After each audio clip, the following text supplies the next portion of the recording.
सब प्रेम से बोलो, लक्ष्मी नारायण भगवान की जय, राधा कृष्ण भगवान की जय। श्री सुखदेव जी कहते हैं, परीक्षित, भगवान बलराम जी के मन में ब्रज के नंद बाबा आदि स्वजन संबंधियों से मिलने की बड़ी इच्छा और उत्कंठा थी। वे रथ पर सवार होकर द्वारका से नंद बाबा के व्रज में आए। इधर उनके लिए ब्रजवासी गोप और गोपियां भी बहुत दिनों से उत्कंठित थी। उन्हें अपने बीच में पाकर सबने बड़े प्रेम से गले लगाया। बलराम जी ने माता यशोदा और नंद बाबा को प्रणाम किया। उन लोगों ने भी आशीर्वाद देकर उनका अभिनंदन किया, ये कहकर कि बलराम जी, तुम जगदीश्वर हो, अपने छोटे भाई श्री कृष्ण के साथ सर्वदा हमारी रक्षा करते रहो। उनको गोद में लिया और अपने प्रेम अश्रुओं से उन्हें भिगो दिया। इसके बाद बड़े बड़े गोपों को बलराम जी ने और छोटे छोटे गोपों ने बलराम जी को नमस्कार किया। वे अपनी आयु, मेल जोल और संबंध के अनुसार सबसे मिले जुले। ग्वाल बालों के पास जाकर किसी से हाथ मिलाया, किसी से मीठी मीठी बातें की, तो किसी को खूब हंस हंस कर गले लगाया। इसके बाद बलराम जी की थकावट दूर हो गई। वे आराम से बैठ गए।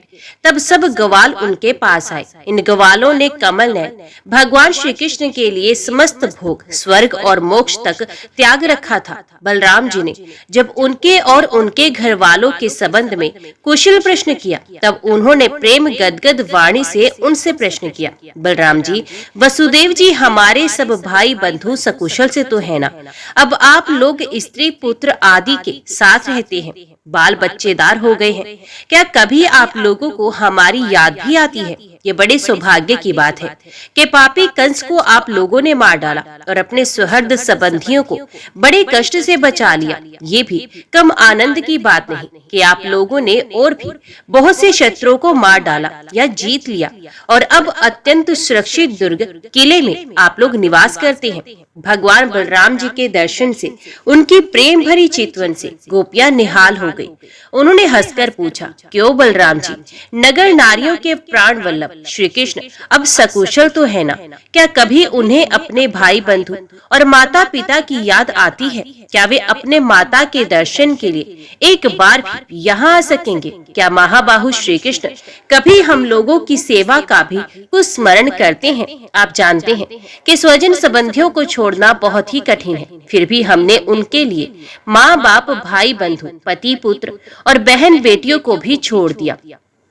परंतु प्रभु, ये बात की बात में हमारे सौहार्द और प्रेम का बंधन काटकर, हमसे नाता तोड़कर परदेश चले गए। हम लोगों को बिल्कुल ही छोड़ दिया। हम चाहती तो उन्हें रोक लेती, परंतु जब वे कहते कि हम तुम्हारे ऋणी हैं, तुम्हारे उपकार का बदला कभी नहीं चुका सकते, तब ऐसी कौन सी स्त्री है जो उनकी मीठी मीठी बातों पर विश्वास ना कर लेती? एक गोपी ने कहा, बलराम जी, हम गांव की गवार ग्वालिने ठहरी, उनकी बातों में आ गई, परंतु नगर की स्त्रियां तो बड़ी चतुर होती हैं। भला वे चंचल और कृतघ्न श्री कृष्ण की बातों में क्यों फंसने लगी? उन्हें तो वे नहीं चुका पाते होंगे। दूसरी गोपी ने कहा, नहीं सखी, श्री कृष्ण बातें बनाने में तो एक ही हैं। ऐसी रंग बिरंगी मीठी मीठी बातें करते हैं कि क्या कहना। उनकी सुंदर मुस्कुराहट और प्रेम भरी चितवन से नगर नारियां भी प्रेमावेश से व्याकुल हो जाती होंगी और विवश उनकी बातों में आकर अपने को निशावर कर देती होंगी। तीसरी गोपी ने कहा, अरे गोपियों, हम लोगों को उसकी बात से क्या मतलब है? यदि समय ही काटना है तो कोई दूसरी बात करो। यदि उस निष्ठुर का समय हमारे बिना बीत जाता है तो हमारा भी उसी की तरह, भले ही दुख से क्यों ना हो, कट ही जाएगा। अब गोपियों ने भाव नेत्रों के सामने भगवान श्री कृष्ण की हंसी, प्रेम भरी बातें, चारु चितवन, अनूठी चाल और प्रेम आलिंगन आदि मूर्तिमान होकर नाचने लगे। वे उन बातों की मधुर स्मृति में तन्मय होकर रोने लगी। भगवान बलराम जी नाना प्रकार से अनुनय विनय करने में बड़े निपुण थे। उन्होंने भगवान श्री कृष्ण के हृदय स्पर्शी और लुभावने संदेश सुना सुनाकर गोपियों को सांत्वना दी और वसंत के 2 महीने चैत्र और विशाख वहीं बिताए। वे रात्रि के समय गोपियों में रहकर उनके प्रेम की अभिवृद्धि करते। क्यों ना हो, भगवान राम ही जो ठहरे। उस समय कुमुदनी के सुगंध लेकर भीनी भीनी वायु चलती रहती। पूर्ण चंद्रमा की चांदनी छिटक कर यमुना जी के तटवर्ती उपवन को उज्जवल कर देती और भगवान बलराम गोपियों के साथ वहीं विहार करते। वरुण देव ने अपनी पुत्री वारुणी देवी को वहां भेज दिया था। वे एक वृक्ष के खोडर से बह निकली। उसने अपनी सुगंध से सारे वन को सुगंधित कर दिया। मधुधारा की वे सुगंध वायु ने बलराम जी के पास पहुंचाई, मानो उसने उन्हें उपहार दिया हो। उसकी महक से आकृष्ट होकर बलराम जी गोपियों को लेकर वहां पहुंच गए और उनके साथ उसका पान किया। उस समय गोपियां बलराम जी के चारों ओर उनके चित्र का गान कर रही थी और वे मतवाले से होकर वन में विचर रहे थे। उनके नेत्र प्रेम आनंद में विवल हो रहे थे। गले में पुष्पों का हार शोभा पा रहा था। वैजयंती की माला पहने हुए आनंद मत होकर वो नाच रहे थे। उनके एक कान में कुंडल झलक रहा था। मुखार विंद पर मुस्कुराहट की शोभा निराली थी।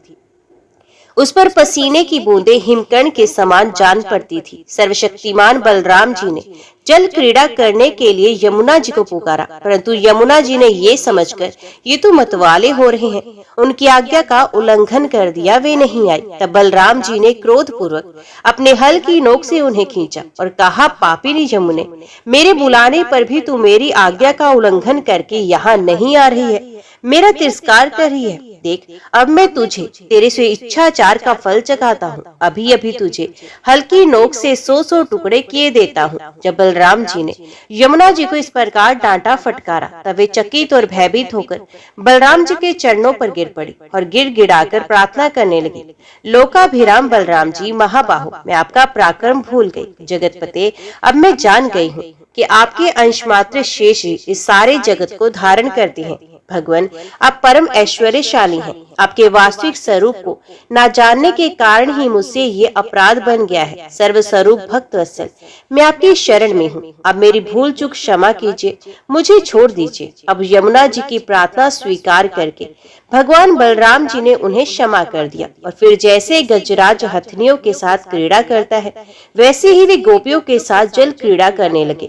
जब वे यथेष्ट जल विहार करके यमुना जी से बाहर निकले, तब लक्ष्मी जी ने उन्हें नीलांबर, बहुमूल्य आभूषण और सोने का सुंदर हार दिया। बलराम जी ने नील वस्त्र पहन लिए और सोने की माला गले में डाली। वे अंग राग लगाकर सुंदर भूषणों से विभूषित होकर इस प्रकार शोभायमान हुए, मानो इंद्र का श्वेत वर्ण ऐरावत हाथी हो। यमुना जी अब भी बलराम जी के खींचे हुए मार्ग से बहती हैं और वे ऐसी जान पड़ती हैं मानो अनंत शक्ति भगवान बलराम जी का यश गान कर रही हूँ। बलराम जी का चित्त व्रजवासिनी गोपियों के माधुर्य से इस प्रकार मुग्ध हो गया कि उन्हें समय का कुछ ध्यान न रहा। बहुत सी रात्रियां एक रात के समान व्यतीत हो गई। इस प्रकार बलराम जी व्रज में विहार करते रहे। जब भगवान बलराम जी नंद बाबा के व्रज में गए हुए थे, तब पीछे से करुष देश के अज्ञानी राजा पौंड्रक ने भगवान श्री कृष्ण के पास एक दूत भेजकर ये कहलाया, मैं भगवान वासुदेव हूँ। मूर्ख लोग उसे बहकाया करते थे कि आप ही भगवान वासुदेव हैं और जगत की रक्षा के लिए पृथ्वी पर अवतीर्ण हुए हैं। इसका फल ये हुआ कि वे मूर्ख अपने को ही भगवान मान बैठा। जैसे बच्चे आपस में खेलते समय किसी बालक को राजा मान लेते हैं और वे राजा की तरह उनके साथ व्यवहार करने लगता है, वैसे ही मंदमती अज्ञानी पौंड्रक ने अचिंत्य गति भगवान श्री कृष्ण की लीला और रहस्य ना जानकर द्वारका में उनके पास दूत भेज दिया। पौंड्रक का दूत द्वारका आया और राजसभा में बैठे हुए कमल नयन भगवान श्री कृष्ण को उसने अपने राजा का ये संदेश कह सुनाया, एकमात्र मैं ही वासुदेव हूँ, दूसरा कोई नहीं। प्राणियों पर कृपा करने के लिए मैंने ही अवतार ग्रहण किया है। तुमने झूठ मूठ अपना नाम वासुदेव रख लिया है, अब उसे छोड़ दो। यदुवंशी, तुमने मूर्खतावश मेरे चिन्ह धारण कर रखे हैं, उन्हें छोड़कर मेरी शरण में आ जाओ और यदि मेरी बात तुम्हें स्वीकार ना हो तो मुझसे युद्ध करो। मंदमती पौंड्रक की ये बात सुनकर उग्रसेन आदि सभासद जोर जोर से हंसने लगे। उन लोगों की हंसी समाप्त होने के बाद भगवान श्री कृष्ण ने दूत से कहा, तुम जाकर अपने राजा से कह देना कि रे मूर्ख, मैं अपने चक्र आदि चिन्ह यो नहीं छोड़ूंगा, इन्हें मैं तुझ पर छोड़ूंगा और केवल तुझ पर ही नहीं, तेरे उन सब साथियों पर भी जिनके बहकाने से तू इस प्रकार बहक रहा है। इस समय मूर्ख, तू अपना मुंह छिपाकर औंधे मुंह गिरकर चील, गीद, बटेर आदि मांस भोजी पक्षियों से घिरकर सो जाएगा और तू मेरा शरणदाता नहीं, उन कुत्तों की शरण होगा जो तेरा मांस चींथ चींथ कर खा जाएंगे। भगवान का ये तिरस्कार पूर्ण संवाद लेकर पौंड्रक का दूत अपने स्वामी के पास आया और उसे कह सुनाया। इधर भगवान श्री कृष्ण ने भी रथ पर सवार होकर काशी पर चढ़ाई कर दी, क्योंकि वे करुष का राजा उन दिनों वहीं अपने मित्र काशी राज के पास रहता था। भगवान श्री कृष्ण के आक्रमण का समाचार पाकर महारथी पौंड्रक भी 2 अक्षौहिणी सेना के साथ शीघ्र ही नगर से बाहर निकल आया। काशी का राजा पौंड्रक का मित्र था, अतः वे भी उसकी सहायता करने के लिए 3 अक्षौहिणी सेना के साथ उसके पीछे पीछे आया। अब भगवान श्री कृष्ण ने पौंड्रक को देखा। पौंड्रक ने भी शंख, चक्र, तलवार, गदा, शारंग, धनुष और श्रीवत्स चिन्ह आदि धारण कर रखे थे। उसके वक्षस्थल पर बनावटी कौस्तुभ मणि और वनमाला लटक रही थी। उसने रेशमी पीले वस्त्र पहन रखे थे और रथ की ध्वजा पर गरुड़ का चिन्ह भी लगा रखा था। उसके सर पर अमूल्य मुकुट था और कानों में मकराकृत कुंडल जगमगा रहे थे। उसका ये सारा का सारा वेश बनावटी था, मानो कोई अभिनेता रंगमंच पर अभिनय करने के लिए आया हो। उसकी वेशभूषा अपने समान देखकर भगवान श्री कृष्ण खिलखिलाकर हंसने लगे। अब शत्रु ने भगवान श्री कृष्ण पर त्रिशूल, गदा, मुदगर, शक्ति, रिष्ट, प्रास, तोमर, तलवार, पट्टिश और बाण आदि अस्त्र शस्त्रों से प्रहार किया। प्रलय के समय जिस प्रकार आग सभी प्रकार के प्राणियों को जला देती है, वैसे ही भगवान श्री कृष्ण ने भी गदा, तलवार, चक्र और बाण आदि शस्त्र अस्त्रों से पौंड्रक तथा काशी राज के हाथी, रथ, घोड़े और पैदल की चतुरंगी सेना को तहस नहस कर दिया। वे रणभूमि भगवान के चक्र से खंड खंड हो रथ, घोड़े, हाथी, मनुष्य, गधे और ऊंटों से पट गए। उस समय ऐसा मालूम हो रहा था मानो वे भूतनाथ शंकर की भयंकर क्रीड़ा स्थली हो।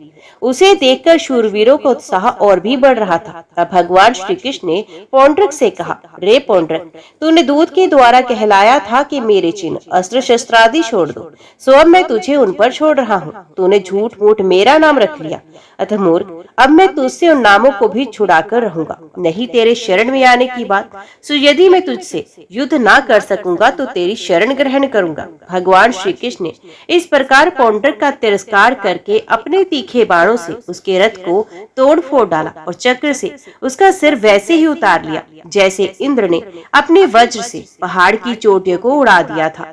इसी प्रकार भगवान ने अपने बाणों से काशी नरेश का सिर भी धड़ से ऊपर उड़ाकर काशीपुरी में ही गिरा दिया, जैसे वायु कमल का पुष्प गिरा देती है। इस प्रकार अपने साथ डाह रखने वाले पौंड्रक को और उसके सखा काशी नरेश को मारकर भगवान श्री कृष्ण अपनी राजधानी द्वारका में लौट आए। ये समय सिद्धगण भगवान की अमृतमयी कथा का गान कर रहे थे। पौंड्रक भगवान के रूप का, चाहे वे किसी भाव से हो, सदा चिंतन करता था। इसे उसके सारे बंधन कट गए। वे भगवान का बनावटी वेश धारण किए रहता था। इसे बार बार उसी का स्मरण होने के कारण वे भगवान के सारूप्य को ही प्राप्त हुआ।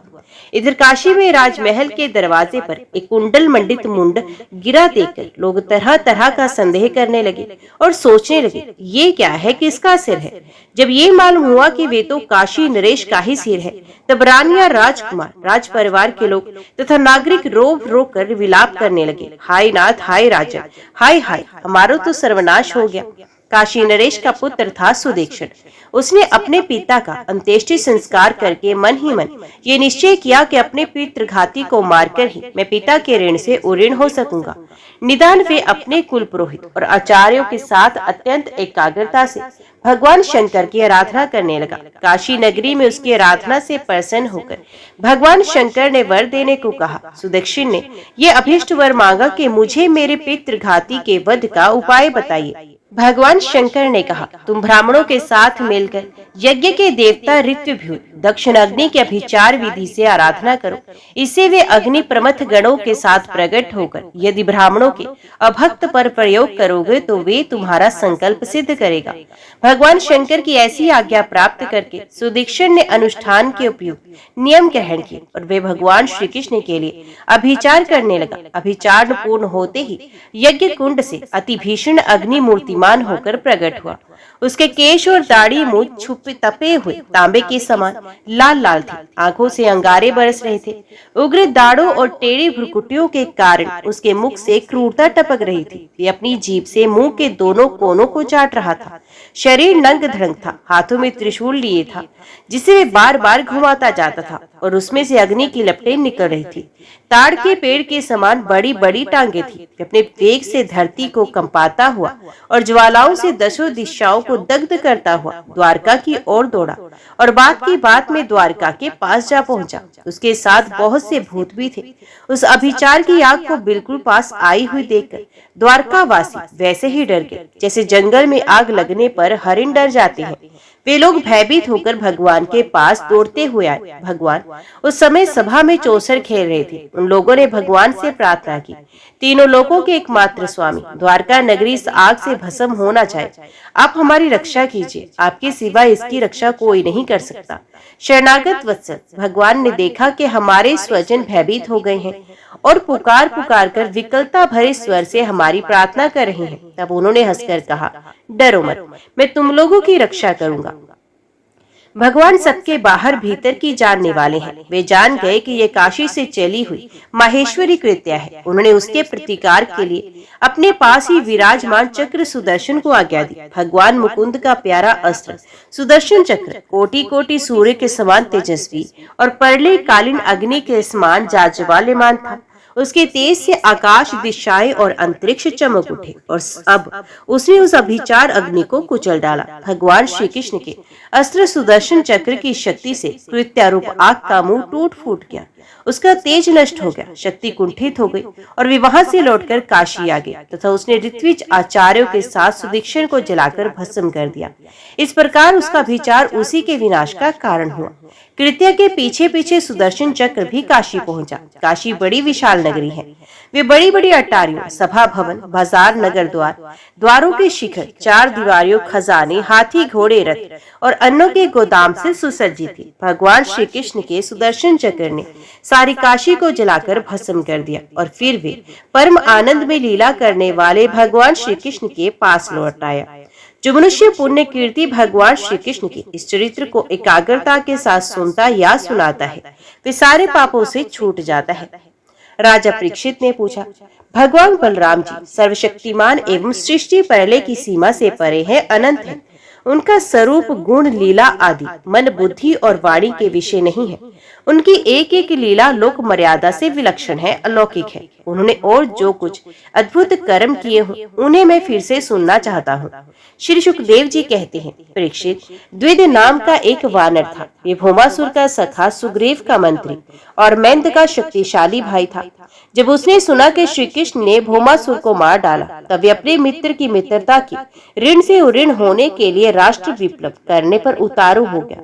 वे वानर बड़े बड़े नगरों, गांव, खानों और अहीरों की बस्तियों में आग लगाकर उन्हें जलाने लगा। कभी वे बड़े बड़े पहाड़ों को उखाड़कर उनसे प्रांत के प्रांत चकनाचूर कर देता और विशेष करके ऐसा काम वे अनर्थ देश में ही करता था, क्योंकि उसके मित्र को मारने वाले भगवान श्री कृष्ण उसी देश में निवास करते थे। द्विद वानर में 10,000 हाथियों का बल था। कभी कभी वे दुष्ट समुद्र में खड़ा हो जाता और हाथों से इतना जल उछालता कि समुद्र तट के देश डूब जाते। वे दुष्ट बड़े बड़े ऋषि मुनियों के आश्रमों की सुंदर सुंदर लता वनस्पतियों को तोड़ मरोड़ चौपट कर देता और उनके यज्ञ संबंधी अग्नि कुंडों में मलमूत्र डालकर अग्नि को दूषित कर देता। जैसे भृंगी नाम का कीड़ा दूसरे कीड़ों को ले जाकर अपने बिल में बंद कर देता है, वैसे ही मदोमत वानर स्त्रियों और पुरुषों को ले जाकर पहाड़ों की घाटियों तथा गुफाओं में डाल देता। फिर बाहर से बड़ी बड़ी चट्टानें रखकर उनका मुंह बंद कर देता। इस प्रकार वे देशवासियों का तो तिरस्कार करता ही, कुलीन स्त्रियों को भी दूषित करता था। एक बार वे दुष्ट सुललित संगीत सुनकर रैवत तक पर्वत पर गया। वहां उसने देखा कि यदुवंश शिरोमणि बलराम जी सुंदर सुंदर युवतियों के झुंड में विराजमान है। उनका एक एक अंग अत्यंत सुंदर और दर्शनीय है और वक्ष स्थल पर कमलों की माला लटक रही है। वे मधुपान करके मधुर संगीत गा रहे थे और उनके नेत्र आनंदोन्माद से विवल हो रहे थे। उनका शरीर इस प्रकार शोभायमान हो रहा था मानो कोई मदमत गजराज हो। वे दुष्ट वानर वृक्षों की शाखाओं पर चढ़ जाता और उन्हें झकझोर देता। कभी स्त्रियों के सामने आकर किलकारी भी मारने लगता। युवती स्त्रियां स्वभाव से ही चंचल और हास परिहास में रुचि रखने वाली होती हैं। बलराम जी की स्त्रियां उस वानर की ढिठाई देखकर हंसने लगी। अब वे वानर भगवान बलराम जी के सामने ही उन स्त्रियों की अवहेलना करने लगा। वे उन्हें कभी अपनी गुदा दिखाता तो कभी बोहे मटकाता, फिर कभी कभी गर्ज तर्ज कर मुंह बनाता घुड़कता। वीर शिरोमणि बलराम जी उसकी ये चेष्टा देखकर क्रोधित हो गए। उन्होंने उस पर पत्थर का एक टुकड़ा फेंका, परंतु द्विज ने उसे अपने को बचा लिया और झपट कर मधुर कलश उठा लिया तथा बलराम जी की अवहेलना करने लगा। उस धूर्त ने मधुर कलश को तो फोड़ ही डाला, स्त्रियों के वस्त्र फाड़ डाले।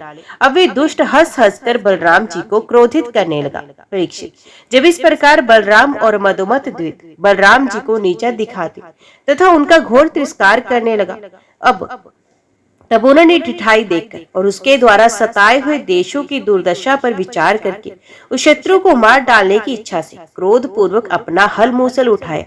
द्विज भी बड़ा बलवान था। उसने अपने एक ही हाथ से शाल का पेड़ उखाड़ लिया और बड़े वेग से दौड़कर बलराम जी के सर पर उसे दे मारा। भगवान बलराम पर्वत की तरह अविचल खड़े रहे। उन्होंने अपने हाथ से उस वृक्ष को सर पर गिरते गिरते पकड़ लिया और अपने सुनंद नामक मूसल से उस पर प्रहार किया। मूसल लगने से द्विज का मस्तक फट गया और उसे खून की धारा बहने लगी। उस समय उसकी ऐसी शोभा हुई मानो किसी पर्वत से गेरू का सोता बह रहा हो। परंतु द्विज ने अपने सिर फटने की कोई परवाह नहीं की। उसने कुपित होकर एक दूसरा वृक्ष उखाड़ा, उसे झाड़ फूड़ कर बिना पत्ते का कर दिया और फिर उससे बलराम जी पर बड़े जोर का प्रहार किया।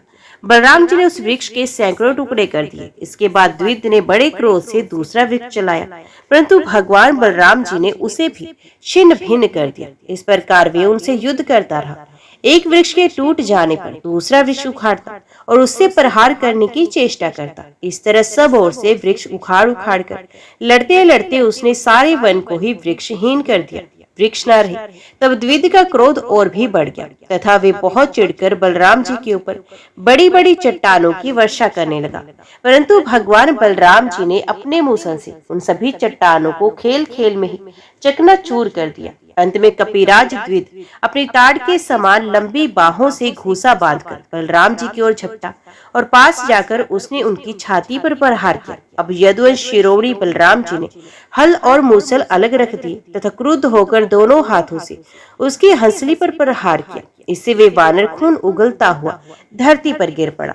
आंधी आने पर जैसे जल में डोगी डगमगाने लगती है, वैसे ही उसके गिरने से बड़े बड़े वृक्षों और चोटियों के साथ सारा पर्वत हिल गया। आकाश में देवता लोग जय जय, सिद्ध लोग नमो नमः और बड़े बड़े ऋषि मुनि साधु साधु के नारे लगाने लगे और बलराम जी पर फूलों की वर्षा करने लगे। परीक्षित, द्विज ने जगत में बड़ा उपद्रव मचा रखा था तथा भगवान बलराम जी ने उसे इस प्रकार मार डाला और फिर द्वारकापुरी में लौट आए। उस समय सभी पूर्वजन परिजन भगवान बलराम जी की प्रशंसा कर रहे थे। जामवती नंदन सांबा अकेले ही बहुत बड़े बड़े वीरों पर विजय प्राप्त करने वाले थे। वे स्वयंवर में स्थित दुर्योधन की कन्या लक्ष्मणा को हर लाए। इससे कौरवों को बड़ा क्रोध हुआ। वे बोले, ये बालक बहुत ढीठ है, देखो तो सही, इसने हम लोगों को नीचा दिखाकर बलपूर्वक हमारी कन्या का अपहरण कर लिया। वे तो इसे चाहते भी नहीं, अतः इस ढीठ को पकड़ कर बांध दो। यदि यदुवंशी लोग रुष्ट भी होंगे तो वे हमारा क्या बिगाड़ लेंगे? वे लोग हमारी ही कृपा से, हमारी ही दी हुई धन धान्य से परिपूर्ण पृथ्वी का उपभोग कर रहे हैं। यदि वे लोग अपने इस लड़के के बंदी होने का समाचार सुनकर यहाँ आएंगे तो हम लोग उसका सारा घमंड चूर चूर कर देंगे और उन लोगों के मिजाज वैसे ही ठंडे हो जाएंगे जैसे संयमी पुरुषों के द्वारा प्राणायाम आदि उपायों से वश में की हुई इंद्रियां। ऐसा विचार करके कर्ण, शल, भूरिश्रवा, यज्ञकेतु और दुर्योधन आदि वीरों ने कुरुवंश के बड़े बूढ़ों की अनुमति ली तथा सांप को पकड़ लेने की तैयारी की। जब महारथी सांप ने देखा कि धृतराष्ट्र के पुत्र मेरा पीछा कर रहे हैं, तब एक सुंदर धनुष चढ़ाकर सिंह के समान अकेले ही रणभूमि में डट गए। इधर कर्ण को मुखिया बनाकर कौरव वीर धनुष चढ़ाए हुए सांप के पास आ पहुंचे और क्रोध में भरकर उनको पकड़ लेने की इच्छा से खड़ा रहे। इस प्रकार ललकारते हुए बाणों की वर्षा करने लगे। यदुनंदन सांप अचिंत्य ऐश्वर्यशाली भगवान श्री कृष्ण के पुत्र थे। कौरवों के प्रहार से वे उन पर चिढ़ गए, जैसे सिंह तुच्छ हरिणों का पराक्रम देखकर चिढ़ जाता है। सांप ने अपने सुंदर धनुष के टंकार करके कर्ण आदि 6 वीरों पर, जो अलग अलग 6 रथों पर सवार थे, 6 बाणों से एक साथ अलग अलग प्रहार किया। उनमें से 4 बाण उनके 4 घोड़ों पर, एक उनके सारथियों पर और एक उन महान धनुषधारी रथी वीरों पर छोड़ा। सांप के इस अद्भुत हस्त लाघव को देखकर विपक्षी वीर भी मुक्त कंठ से उनकी प्रशंसा करने लगे। इसके बाद उन 6 वीरों ने एक साथ मिलकर सांप को रथहीन कर दिया।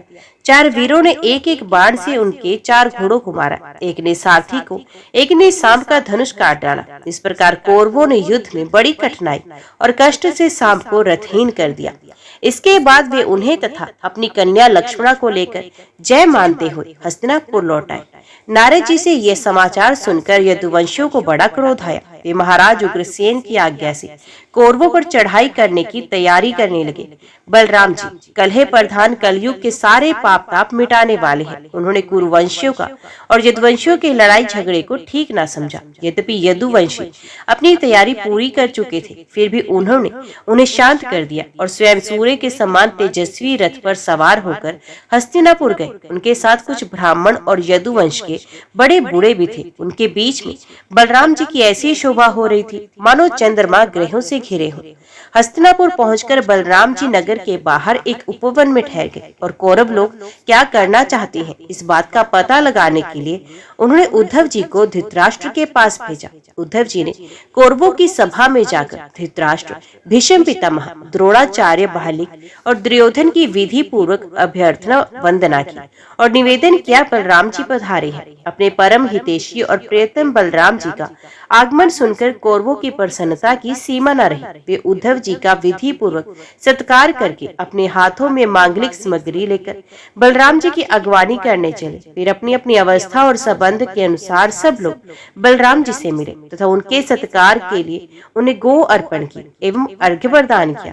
उनमें जो लोग भगवान बलराम जी का प्रभाव जानते थे, उन्होंने सर झुकाकर उन्हें प्रणाम किया। तदनंतर उन लोगों ने परस्पर एक दूसरे का कुशल मंगल पूछा और ये सुनकर कि सब भाई बंधु सकुशल हैं, बलराम जी ने बड़ी धीरता और गंभीरता के साथ ये बात कही, सर्वसमर्थ राजा धीराज महाराज उग्रसेन ने तुम लोगों को एक आज्ञा दी है, उसे तुम लोग एकाग्रता और सावधानी से सुनो और अविलंब उसका पालन करो। उग्रसेन जी ने कहा है, हम जानते हैं कि तुम लोगों ने कईयों ने मिलकर अधर्म से अकेले धर्मात्मा सांप को हरा दिया और बंदी बना लिया है। ये सब हम इसलिए सह लेते कि हम संबंधियों में परस्पर फूट ना पड़े, एकता बनी रहे। अतः अब झगड़ा मत बढ़ाओ, शाम को उसकी नववधू के साथ हमारे पास भेज दो। बलराम जी की वाणी वीरता, शूरता और बल पौरुष के उत्कर्ष से परिपूर्ण और उनकी शक्ति के अनुरूप थी। ये बात सुनकर कुरुवंशी क्रोध से तिल मिला उठे। वे कहने लगे, अहो ये तो बड़े आश्चर्य की बात है, सचमुच काल की चाल तो कोई टाल नहीं सकता। तभी तो आज पैरों की जूती उस सर पर चढ़ना चाहती है जो श्रेष्ठ मुकुट से सुशोभित है। इन यदुवंशियों के साथ किसी प्रकार हम लोगों ने विवाह संबंध कर लिया। ये हमारे साथ सोने, बैठने और एक पंक्ति में खाने लगे। हम लोगों ने ही इन्हें राज सिंहासन देकर राजा बनाया और अपने बराबर बना लिया। ये यदुवंशी चवर, पक्खा, शंख, क्षेत्र, मुकुट, राज सिंहासन और राजोचित शैया का उपभोग इसलिए कर रहे हैं कि हमने जानबूझकर इस विषय में उपेक्षा कर रखी है। बस अब हो चुका। यदुवंशियों के पास अब राज चिन्ह रहने की आवश्यकता नहीं, उन्हें उनसे छीन लेना चाहिए। जैसे सांप को दूध पिलाना पिलाने वाले के लिए ही घातक है, वैसे ही हमारे दिए हुए राज चिन्ह को लेकर ये यदुवंशी हमारे ही विपरीत हो रहे हैं। देखो तो भला, हमारे ही कृपा प्रसाद से तो इनकी बढ़ती हुई और अब ये निर्लज्ज होकर हम ही पर हुक्म चलाने लगे हैं। शोक है, शोक है। जैसे सिंह का ग्रास कभी भेड़ नहीं छीन सकता, वैसे ही यदि भीष्म, द्रोण, अर्जुन आदि कौरव वीर जानबूझकर ना छोड़ दे ना दे तो स्वयं देवराज इंद्र भी किसी वस्तु का उपभोग कैसे कर सकते हैं। ओम नमो भगवते वासुदेवाय नमः। जय श्री राधे कृष्ण। आज की वीडियो में इतना ही। उम्मीद करती हूँ वीडियो आपको पसंद आई होगी। वीडियो पसंद आई हो तो वीडियो को लाइक और चैनल को सब्सक्राइब जरूर कीजिएगा। जय श्री कृष्ण लिखकर कमेंट बॉक्स में अपनी हाजिरी और अपने सुझाव देना ना भूलेगा। तो मिलते हैं अगली कथा अगली वीडियो के साथ। तब तक के लिए देखते व सुनते रहिए। जय मां कंचन, जय माता दी।